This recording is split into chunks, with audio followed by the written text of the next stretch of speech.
Hello students. आज हमारी class का जो टॉपिक है वो है संधि।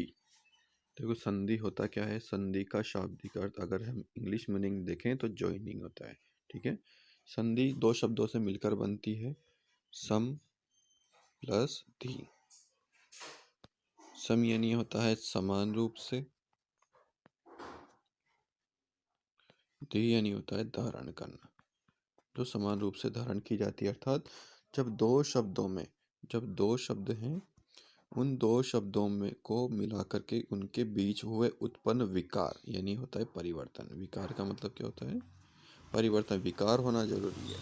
विकार होगा तभी उन दोनों के बीच में क्या होगी? संधि होगी, कोई एक नया वर्ड बनेगा। ठीक है। जैसे हम देखते हैं विद्या प्लस आलय। तो विद्या में देखो यहाँ आ रहा है और इधर आ रहा है, दोनों मिलकर क्या बनना चाहिए? आ बनना चाहिए। तो बनता है फिर नया वर्ड विद्यालय। ठीक है। चलो आइए चलते हैं। देखो, संधि की क्या परिभाषा होती है। संधि संधि का अर्थ होता है मेल। निकटवर्ती दो वर्णों के मेल से जो विकार उत्पन्न होता है उसे ही संधि कहते हैं। जैसे विद्याधन आलय विद्यालय, प्रतिधन एक प्रत्येक, मनाधन रथ मनोरथ, तथा धन्यो तथयो। एक होता है संधि विच्छेद। संधि तो कर ली, यानी आपने शब्द तो बना लिया, लेकिन शब्द से वापस से अलग अलग करना क्या कहलाता है? तो देखो, जब जुड़े हुए वर्णों को एक दूसरे से अलग किया जाता है तो संधि विच्छेद कहलाता है। ठीक है। तो नरेश कब बना होगा?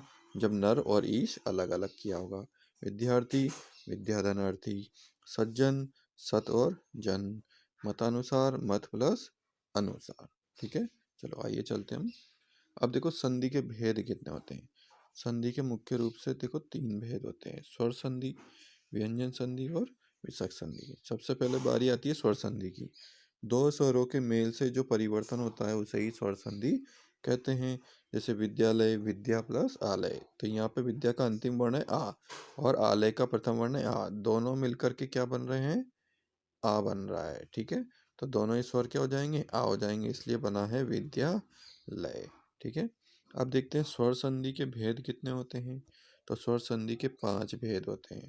पहला दीर्घ संधि, अर्थात इसमें स्वर क्या हो जाएगा? बड़ा हो जाएगा। स्वर क्या हो जाएगा? इसमें बड़ा हो जाता है। ठीक है।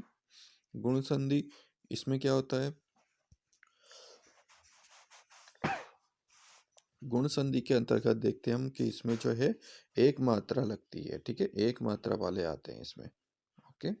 और वृद्धि संधि में जो एक मात्रा है वो डबल मात्रा हो जाती है।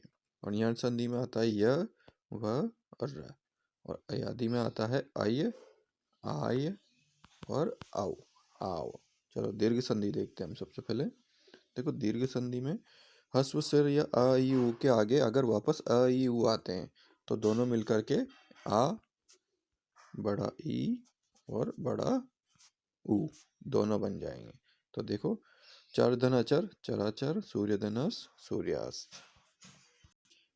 ऐसे ही और शब्दों में देख सकते हैं हम। देखो, भोजन धनालय भोजनालय, परम धन आत्मा परमात्मा, महाधन आशय महाशय, वार्ताधन आलाप वार्तालाप, प्रतिधन इच्छा प्रतीक्षा, गिरिधन ईश गिरीश, गुरुधन उपदेश गुरु उपदेश, लघुधन उत्सव लघुत्सव।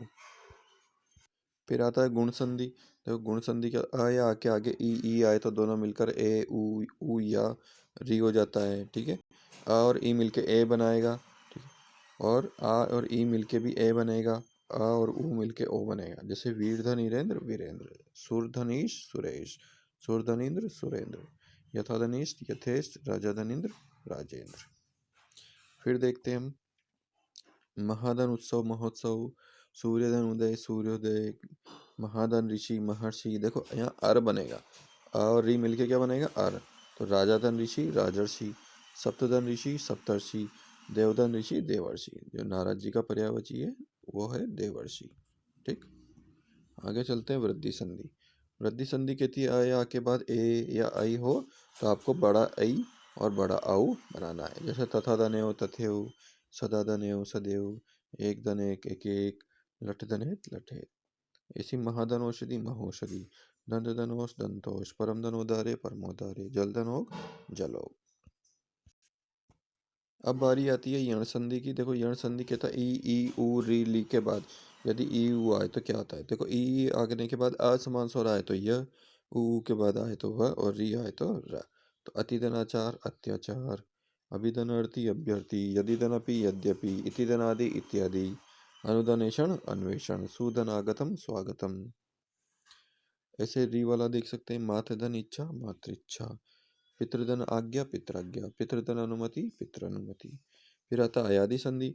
यदि ए आई ओ औ के आगे इनमें से कोई भी स्वर आए तो ए का आई, ए का औ और आओ हो जाता है। ठीक है, जैसे सेदन अक सहायक, नेदनक नायक, नेदनन नयन, चेदनन चयन, शेदनक गायक, शेदन अन शयन। ऐसे देखो व्यंजन संधि। व्यंजन संधि कहती है व्यंजन के व्यंजन आना चाहिए। जैसे कचट तप के बाद यदि य र ल व हो तो उनके स्थान पर क्या होना चाहिए, वो क का तो ग हो जाएगा, च का ज हो जाएगा, ट का ड और त का द और प का ब।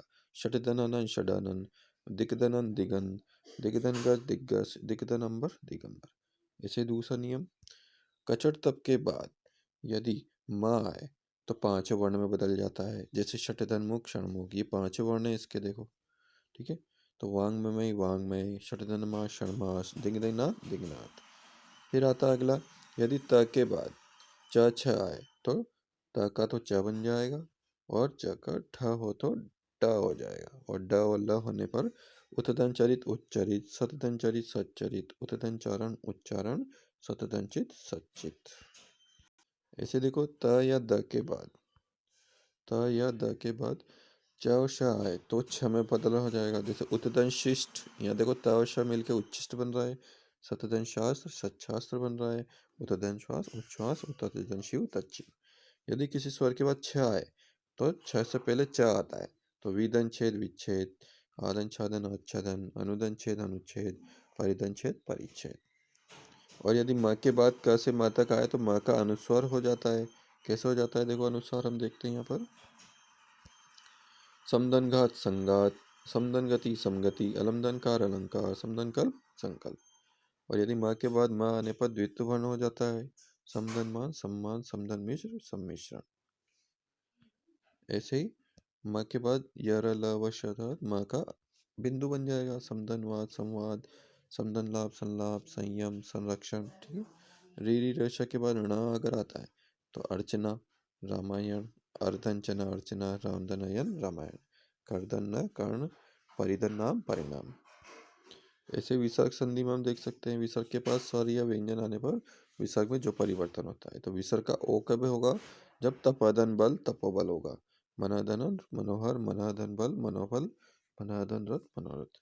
विसर्ग का र, विसर्ग के आ या आ से बिन कोई स्वर हो, बाद में कोई स्वर हो, तीसरा चौथा पांचवा वर्ण हो जाता है। ठीक है, विसर्ग का र हो जाता है। पुनर्जन्म पुनर्जन्म। ठीक है, ऐसे विसर्ग का श हो जाएगा। विसर्ग के बाद यदि च छ श आए तो विसर्ग का निधन चल निश्चल दुशासन। ठीक है, निधन संदेह निसंदेह दूधंतर दुस्तर। फिर देखो विसर्ग होने पर विसर्ग के पूर्व यदि ई उ या बाद में क ख ट प फ में से कोई वर्ण हो तो विसर्ग का क्या हो जाएगा, श। धन उदन टंकार धनुष टंकार, निधन पाप निष्पाप, निधन काम निष्काम, निधन ठुर निष्ठुर। ऐसे विसर्ग के आगे र हो तो विसर्ग का लोप हो जाता है, उससे पूर्व स्वर का दीर्घ हो जाता है। निधन रव नीरव, निधन रथ नीरज, निधन रोग निरोग, निधन रस नीरस। क प फ में अंतःकरण अंतःदनकरण, प्रातःकाल, अधःदन पतन अधःपतन।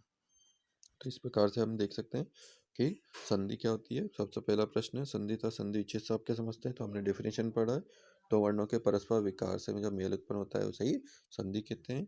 ठीक है, संधि के कितने भेद होते हैं, तो स्वर संधि, व्यंजन संधि और विसर्ग संधि। स्वर संधि कितने भेद होते हैं, याद है आपको 5 भेद होते हैं, और उनके नाम लिखने हैं उदाहरण सहित। ठीक है, ऐसे यहाँ संधि का होता नाम लिखो। मतदान एक के में आपको लिखना है मत एक के वृद्धि संधि। तो इस प्रकार से ये उदाहरण दिए हुए हैं, इनका आपको अभ्यास करना है। संधि विच्छेद।